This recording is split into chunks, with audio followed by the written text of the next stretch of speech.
famindram-panefana za teo dia fomba mampanao tany demokratika io a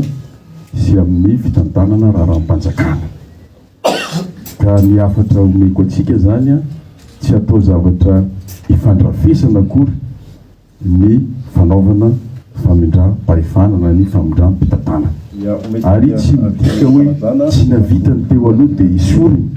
fa misy anankiray vaovao ty tena ensangany dia apetrakeo tsy izay ilay izy fa efa fomba amam-panao raha za zao ngamba za hitanareo zao amina mpiasa-panjakana zao administrateur civil efa betsaka tantaoko tamin'io satria zany ny zavatra iainana amin'ny fitantanana raharam-panjakana noho izay raha ny tantara zay nataony rahalahy vice président teo aloha olona ny fanakekipinareo olona efa niaraka hatramin'izay ary famille politique araka ny voalazanao teo ka enganika tsy ny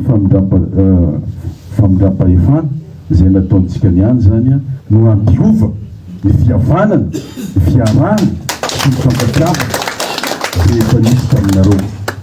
fa zarantsika aza ho izanao teo mbola atra agnatin'ny fianakaviabe politika ray ihany no nanao ny famindram-pahefana teto zava-dehibe zany fandaminana io raha ny député Irmara zay lany tato agnatin'ny faratanina Antananarivo angambany dia sangany daholo maniany maizy azy daholo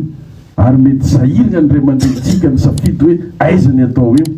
fa zao ny fandaminana zao ny fandrindrana dia ekentsika zay agnatin'ny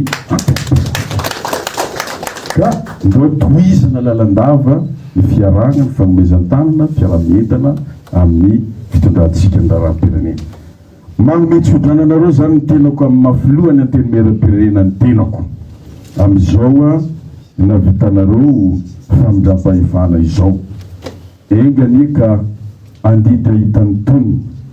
ary anapaka hitan'ny vaniny ianao a andriamatoa